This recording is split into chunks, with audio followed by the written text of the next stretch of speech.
अगर आप एक सक्सेसफुल ट्रेडर बनना चाहते हैं तो सबसे बेसिक एंड सबसे कॉमन रिक्वायरमेंट है कि आप ट्रेंड रिकॉग्नाइज कर पाएँ। मार्केट में कौन सा ट्रेंड चल रहा है आप इस बात को आइडेंटिफाई कर पाएँ। बट बिगिनर ट्रेडर्स में सबसे बड़ा कंसर्न एंड सबसे बड़ी प्रॉब्लम होती है कि वो मार्केट ट्रेंड आइडेंटिफाई नहीं कर पाते हैं। उन्हें पता नहीं होता कि मार्केट ट्रेंड कैसे आइडेंटिफाई किया जाए। If you are a beginner trader and struggling in identifying the market trend, then this video is for you. In this video I am going to tell you about 3 methods जिनकी help से आप market trend easily identify कर सकते हैं। And the last method इतना simple है कि अगर आपको मार्केट में आए हुए एक दिन भी हुआ है तब भी आप काफ़ी इजीली मार्केट ट्रेंड आइडेंटिफाई कर पाएंगे। So watch till the end. Market trend कैसे डिसाइड किया जाए, इससे पहले हम समझेंगे कि मार्केट ट्रेंड डिसाइड करना क्यों ज़रूरी है, हमें क्यों ज़रूरी है सीखना कि मार्केट ट्रेंड कैसे आइडेंटिफाई किया जाए। सो अगर आपको मार्केट में आए हुए कुछ दिन हो चुके हैं, लाइक 1 महीना या 2 महीना हो चुके हैं, तो आपने ये कोट ज़रूर सुना होगा कि ट्रेंड इज़ योर फ्रेंड, या ये कोट आपने ज़रूर सुना होगा कि always go with the flow. तो ये कोट ये एक्सप्लेन करते हैं कि हमें हमेशा मार्केट में उस डायरेक्शन में ट्रेड लेनी या उस डायरेक्शन में इन्वेस्टमेंट करना है जहाँ पर मेजर ट्रेंड चल रहा हो, जहाँ पर मेजर मनी का फ्लो हो रहा हो। एंड मार्केट ट्रेंड के साथ चलने का सबसे बड़ा फ़ायदा ये है कि हम उन बड़े traders, investors, hedge funds and operators की डायरेक्शन में ट्रेड लेते हैं जो मार्केट को ऑपरेट करते हैं, जो मार्केट को अल्टीमेटली चलाते हैं। इससे हमारे प्रॉफिट होने के चांसेस बढ़ जाते हैं और हमारे लॉस होने के चांसेस काफ़ी कम हो जाते हैं। अगर हम हिस्टोरिकली भी देखें तो जितने भी सक्सेसफुल ट्रेडर्स मार्केट में हुए हैं या सक्सेसफुल इन्वेस्टर मार्केट में हुए हैं, उन्होंने यही सजेशन हमेशा दिया है कि आप हमेशा मेजर ट्रेंड की डायरेक्शन में ट्रेड्स लें, आप हमेशा मेजर ट्रेंड की डायरेक्शन में इन्वेस्ट करें। तो इसलिए ज़रूरी हो जाता है हमारे लिए सीखना कि मार्केट का मेजर ट्रेंड क्या है, मेजर ट्रेंड कैसे आइडेंटिफाई करें। Now we can talk about the first method. First method is price action method. Price action method में हम swing highs and swing lows का यूज़ करते हुए मार्केट ट्रेंड आइडेंटिफाई करते हैं। इन दिस मेथड हमें ट्रेंड आइडेंटिफाई करने के लिए सबसे पहले टाइम फ्रेम सेलेक्ट करना होगा। हम किस टाइम फ्रेम में ट्रेड करना चाहते हैं या किस टाइम फ्रेम में ट्रेंड आइडेंटिफाई करना चाहते हैं, क्योंकि ये ज़रूरी नहीं है कि अगर छोटे टाइम फ्रेम पर कोई ट्रेंड चल रहा हो तो सेम वही ट्रेंड बड़े टाइम फ्रेम पर चल रहा हो, या फिर बड़े टाइम पर कोई ट्रेंड चल रहा हो तो सेम वही ट्रेंड किसी छोटे टाइम फ्रेम पर चल रहा हो। इसलिए सबसे पहले हमें अपना टाइम फ्रेम सेलेक्ट करना होगा। टाइम फ्रेम सेलेक्ट करने के बाद हमें स्विंग हाइज एंड स्विंग लोज को देखना होगा। अगर हर एक स्विंग हाई अपने पिछले स्विंग हाई से ऊपर बन रहा है एंड हर एक स्विंग लो भी अपने पिछले स्विंग लो से ऊपर बन रहा है तो हम इसे अप ट्रेंड कहेंगे। सिमिलरली अगर हर एक स्विंग हाई अपने स्विंग हाई पिछले स्विंग हाई से नीचे बन रहा है एंड हर एक स्विंग लो भी अपने पिछले स्विंग लो से नीचे बन रहा है तो हम इसे डाउन ट्रेंड कहेंगे। एंड अगर हर एक स्विंग हाई अपने पिछले स्विंग हाई को क्रॉस नहीं कर रहा है, उसी के सिमिलर बन रहा है, एंड स्विंग लोज भी अपने लोज को क्रॉस नहीं कर रहे हैं, उसी के सिमिलर या उसी के हॉरिजॉन्टल बन रहे हैं, तो हम कह सकते हैं कि पर्टिकुलर स्टॉक उस पर्टिकुलर टाइम फ्रेम में साइडवेज ट्रेंड में है।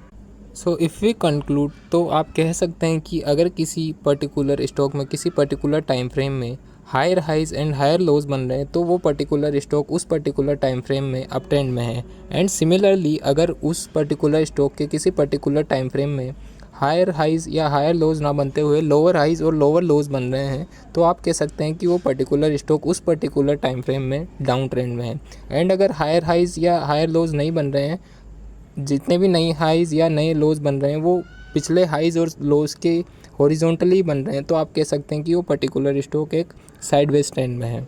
इसे हम एक एग्जांपल के थ्रू समझते हैं। यहाँ पर अगर आप चार्ट देखेंगे तो यहाँ पर आप देख सकते हैं कि जो भी लोज बन रहे हैं वो पिछले लो से ऊपर बन रहे हैं एंड जो भी हाइज़ बन रहे हैं वो भी पिछले हाई से ऊपर बन रहे हैं। तो इससे हम कंक्लूड कर सकते हैं कि ये पर्टिकुलर स्टॉक इस पर्टिकुलर टाइम फ्रेम में अप ट्रेंड में है। सिमिलरली अगर आप नेक्स्ट एग्जांपल देखेंगे तो यहाँ पर हर एक हाई अपने पिछले हाई से नीचे बन रहा है और हर एक लो भी अपने पिछले लो से नीचे बन रहा है, मतलब यहाँ पर लोअर हाइज और लोअर लोज का फॉर्मेशन हो रहा है। इसका मतलब हम कह सकते हैं कि ये पर्टिकुलर स्टॉक इस पर्टिकुलर टाइम फ्रेम में डाउन ट्रेंड में है। Now we are going to talk about second method. Second method में हम मूविंग एवरेजेस का यूज़ करेंगे मार्केट ट्रेंड आइडेंटिफाई करने के लिए। हम बेसिकली 2 मूविंग एवरेजेस का यूज़ करेंगे। First one is short term moving average and second one is long term moving averages. यहाँ पर हम शॉर्ट टर्म और लॉन्ग टर्म में 50-100 का कॉम्बिनेशन ले सकते हैं, हम 21-100 का कॉम्बिनेशन ले सकते हैं, हम चाहें तो 50 और 200 का कॉम्बिनेशन भी ले सकते हैं। नाउ मूविंग एवरेज की हेल्प से ट्रेंड आइडेंटिफाई करने के लिए हमें देखना होगा कि मूविंग एवरेजेस की डायरेक्शन किस ओर है, मूविंग एवरेजेस किस ओर बढ़ रहे हैं। इसके लिए हमें सबसे पहले अपने चार्ट में मूविंग एवरेजेस प्लॉट करने होंगे एंड हमें इंश्योर करना होगा कि मूविंग एवरेजेस ऊपर की ओर बढ़ रहे हैं या नीचे की ओर बढ़ रहे हैं। अगर किसी पर्टिकुलर चार्ट में किसी पर्टिकुलर टाइम फ्रेम में शॉर्ट टर्म मूविंग एवरेज और लॉन्ग टर्म मूविंग एवरेज दोनों ऊपर की ओर बढ़ रहे हैं, इसका मतलब हम कह सकते हैं कि वो पर्टिकुलर स्टॉक उस पर्टिकुलर टाइम फ्रेम में अप ट्रेंड में है।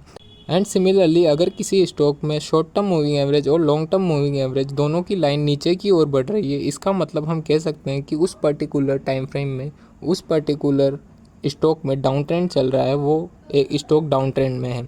एंड अगर मूविंग एवरेजेस की line short term and long term दोनों लाइंस हॉरिजॉन्टली मूव कर रही है, वो ऊपर या नीचे नहीं जा रही है, इसका मतलब हम कह सकते हैं कि वो पर्टिकुलर स्टॉक उस पर्टिकुलर टाइम फ्रेम में साइडवेज ट्रेंड में है।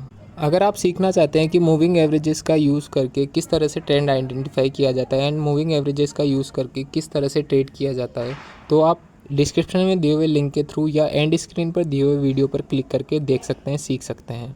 Master the moving average video में मैंने काफ़ी अच्छे से एक्सप्लेन किया है कि आप मूविंग एवरेजेस को किस तरह से ट्रेंड आइडेंटिफाई करने में यूज़ कर सकते हैं एंड आप किस तरह के कॉम्बिनेशन आपको ट्रेंड आइडेंटिफिकेशन में यूज़ करने चाहिए। Now we are going to talk about the third and the most simple and the most underrated method, जिसमें अगर आपको मार्केट में आए हुए एक दिन भी हुआ है तब भी आप काफ़ी इजीली और काफ़ी सिंपल तरीके से मार्केट ट्रेंड आइडेंटिफाई कर सकते हैं। इस मेथड में मार्केट ट्रेंड आइडेंटिफाई करने के लिए हम एक टूल का यूज़ करेंगे जो आप सभी चार्टिंग सॉफ्टवेयर्स में मिलता है। एंड अगर आपके चार्टिंग सॉफ्टवेयर में ये टूल नहीं है तो आप इसे ईजिली ट्रेडिंग व्यू की वेबसाइट पर एक्सेस कर सकते हैं, वहाँ पर ये टूल ईजिली मिल जाता है। सो टू यूज़ दिस टूल आपको सबसे पहले ट्रेडिंग व्यू का चार्ट ओपन करना होगा एंड आपको टूल सेक्शन में जाकर ट्रेंड लाइन वाले टूल पर क्लिक करना होगा। जब आप ट्रेंड लाइन वाले टूल पर क्लिक करेंगे तो वहाँ पर काफ़ी सारे टूल्स ओपन हो जाएंगे एंड आप नीचे की ओर देखेंगे तो वहाँ पर एक टूल होगा जिसका नाम होगा रेग्रेशन ट्रेंड। आप इस टूल को सेलेक्ट करके इसकी हेल्प से आसानी से आइडेंटिफाई कर सकते हैं कि मार्केट में कौन सा ट्रेंड चल रहा है। सो इस टूल की हेल्प से मार्केट ट्रेंड आइडेंटिफाई करने के लिए इसे हम एक वीडियो के थ्रू समझेंगे कि इस टूल को हम कैसे अप्लाई कर सकते हैं। यहाँ पर वीडियो में आप देख सकते हैं कि जब आप ट्रेडिंग व्यू का चार्ट ओपन करेंगे तो लेफ़्ट साइड में जब आप टूल सेक्शन में क्लिक करेंगे तो यहाँ पर ट्रेंड लाइन वाले टूल पर क्लिक करने के बाद आपको काफ़ी सारे टूल्स ओपन होते हुए नज़र आएंगे। यहाँ पर जब आप नीचे देखेंगे तो यहाँ पर रेग्रेशन टूल नाम का एक टूल होगा जिसे आपको सेलेक्ट करना है एंड आपको किसी चार्ट में जिस पॉइंट से लेकर जिस पॉइंट तक का ट्रेंड आइडेंटिफाई करना है उन्हें लेफ़्ट टू राइट कनेक्ट करना है। जैसे ही आप इसे लेफ़्ट टू राइट कनेक्ट करेंगे तो यहाँ पर एक पैरेलल चैनल बन जाएगा। अगर ये चैनल ऊपर की ओर बढ़ रहा है तो इसका मतलब आपके स्टॉक में अप ट्रेंड चल रहा है। अगर ये पैरेलल चैनल नीचे की ओर बढ़ रहा है इसका मतलब आपके स्टॉक में डाउन ट्रेंड चल रहा है। और अगर ये चैनल ऊपर या नीचे नहीं बढ़कर हॉरिजॉन्टली बढ़ रहा है इसका मतलब आपके स्टॉक में एक साइडवेज ट्रेंड चल रहा है। तो अगर आप बिल्कुल ही बिगिनर ट्रेडर हैं और आप अभी अभी मार्केट में आए तो आप इस टूल की हेल्प से काफ़ी इजीली मार्केट ट्रेंड आइडेंटिफाई कर सकते हैं और पता कर सकते हैं कि मार्केट में कौन सा ट्रेंड चल रहा है का ट्रेंड। इन तीन मेथड्स की हेल्प से आप काफ़ी इजीली मार्केट ट्रेंड आइडेंटिफाई कर सकते हैं एंड मार्केट ट्रेंड की डायरेक्शन में ट्रेड कर सकते हैं। बट बिगिनर ट्रेडर सिर्फ मार्केट ट्रेंड आइडेंटिफाई करने में ही गलती नहीं करते हैं, वो काफ़ी गलतियां ऐसी करते हैं जो उन्हें पता नहीं होता है या वो अनजाने में ऐसी गलतियां करते हैं जो उन्हें एक सक्सेसफुल ट्रेडिंग जर्नी की ओर बढ़ाने के बजाय उन्हें लूजिंग ट्रेडर बना देती है। अगर आप ये गलतियां देखना चाहते हैं या इन गलतियों से सीखना चाहते हैं तो आप स्क्रीन पर दिए हुए वीडियो के थ्रू क्लिक करके देख सकते हैं। एंड अगर आप सीखना चाहते हैं कि मूविंग एवरेजेस को कैसे अपनी ट्रेडिंग में यूज़ किया जाए तो आप सेकंड वीडियो पर क्लिक करके देख सकते हैं। अगर आप फ्री डीमैट अकाउंट ओपन करना चाहते हैं तो आप डिस्क्रिप्शन में दिए हुए लिंक के थ्रू अकाउंट ओपन कर सकते हैं। Thanks for watching.